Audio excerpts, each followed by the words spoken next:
Online channel पे super science zone.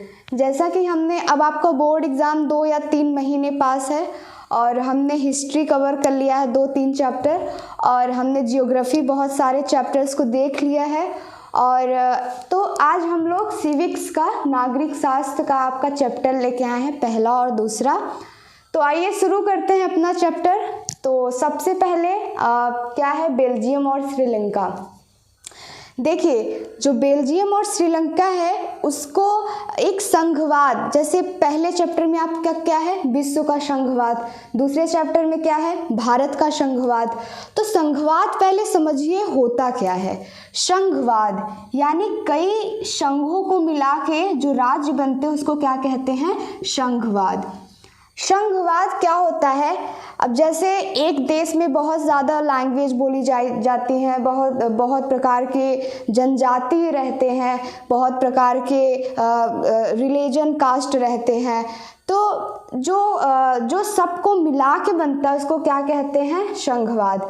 जैसे भारत बहुत ज़्यादा डाइवर्सिटी है, वहाँ पे अनेक कल्चर हैं और रिलीजन अनेक हैं, यानी धर्म अनेक हैं, संस्कृति अनेक है, फिर भी एक और भाषाएं, सबसे बड़ी बात भाषाएं अनेक हैं, फिर भी क्या है, भारत क्या है, एक संघवाद है।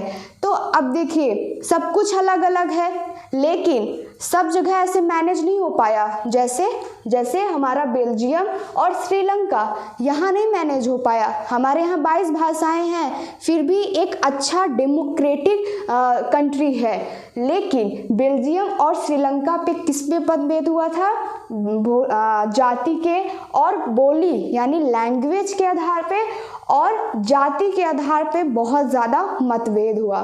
कैसे, अब देखिए, ये हमारा, आप जैसे मैप में देख रहे होंगे, ये हमारा क्या है, श्रीलंका, ये क्या है, बेल्जियम।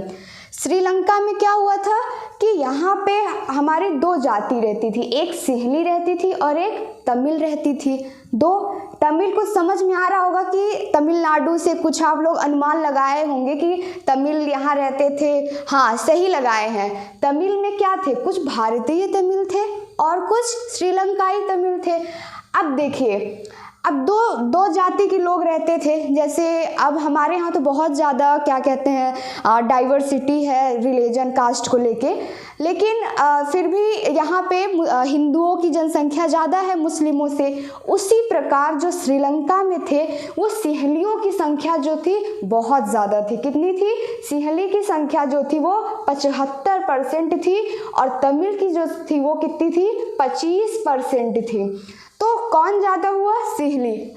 अब ऑब्वियस सी बात है, आप समझ ही चुके होंगे, जो जाति ज़्यादा होगी उसका आधिपत्य रहेगा।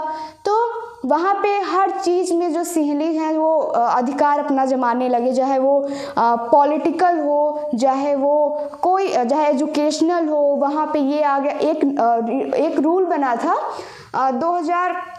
1956 में एक रूल बना था कि वहाँ पे ऐसा होता था कि वही लोग गवर्नमेंट नौकरी करेंगे, वही लोग गवर्नमेंट स्कूल में पढ़ेंगे, वही लोग शिक्षा अच्छी लेंगे जो सिंहली होंगे। तो कहीं ना कहीं ये तमिलियों के प्रति बहुत ज़्यादा भेदभाव था, डिस्क्रिमिनेशन था। तो ये चीज़ बहुत गलत हो रही थी तमिलनाडु, वहाँ पे श्रीलंका में बहुत गलत हो रही थी। तो इससे क्या होगा, तमिल जो होंगे वो क्या होंगे, बहुत ज़्यादा नाराज़ हुए और उन्होंने अपनी मांग उठा दी कि हमें जो है वो बहुत ज़्यादा प्रताड़ित किया जा रहा है, फिर हमारा किसी चीज़ में पार्टिसिपेशन नहीं है, हम एक शोषित वर्ग के अंतर्गत आ रहे हैं। तो इस तरीके से सिंहली का आधिपत्य पूरे श्रीलंका में हो गया और तमिल जो है वो बहुत शोषण के शिकार हुए। तो आपने देखा यहाँ संघवाद कैसे नष्ट हुआ, यहाँ संघवाद नष्ट हुआ सिंहली और तमिल जाति के आधार पर भेदभाव से यहाँ क्या नष्ट हो गया, संघवाद यहाँ बिगड़ गया ढांचा।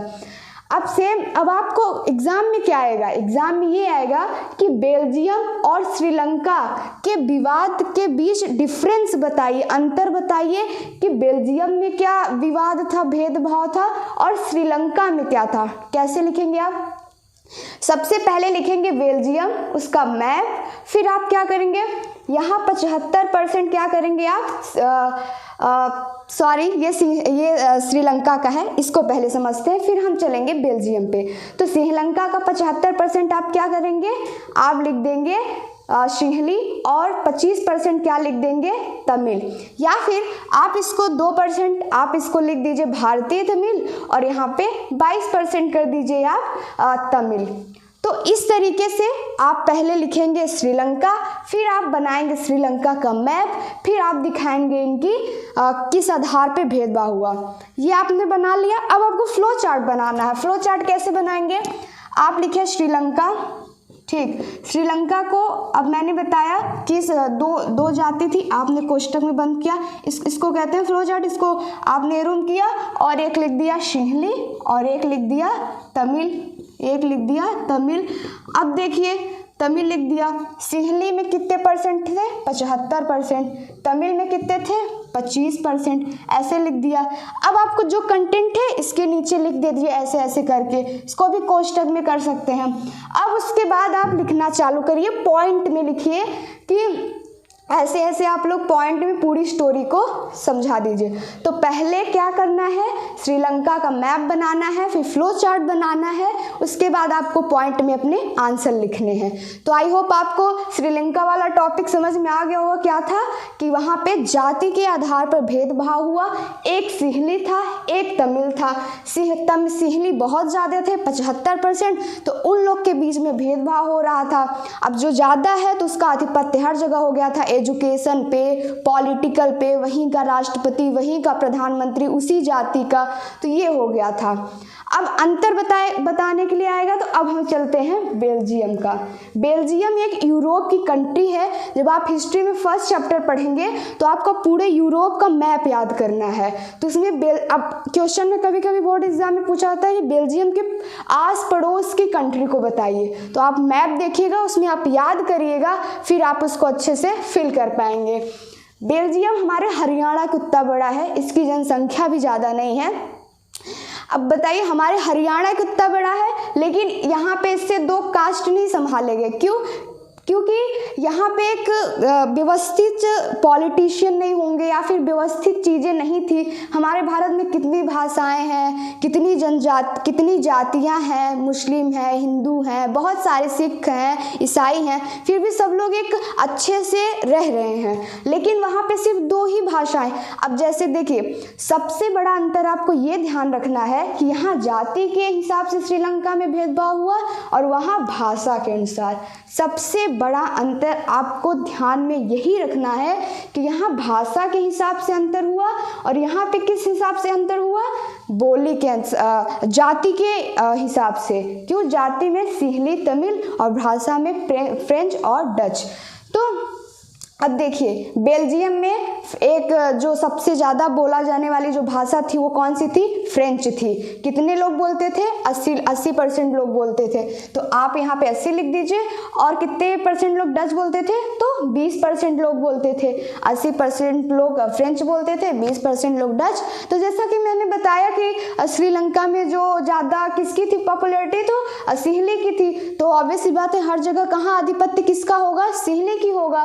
तो इसी तरह फिर जर्मनी में भी जो फ्रेंच बोलते थे उनका ज़्यादा आधिपत्य हुआ, जो डच बोलते थे उनका कम हुआ।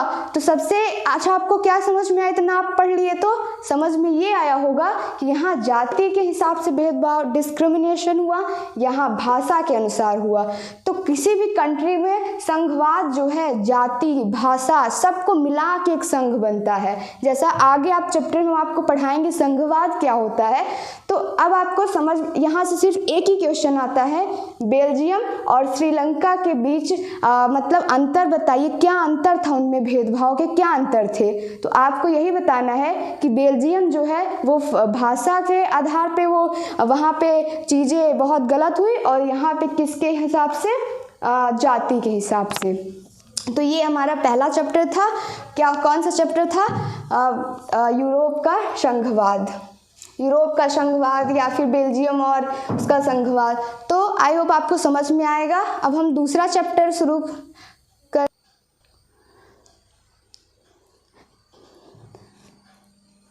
चलिए जैसा कि हमने पिछले वीडियो में पढ़ा था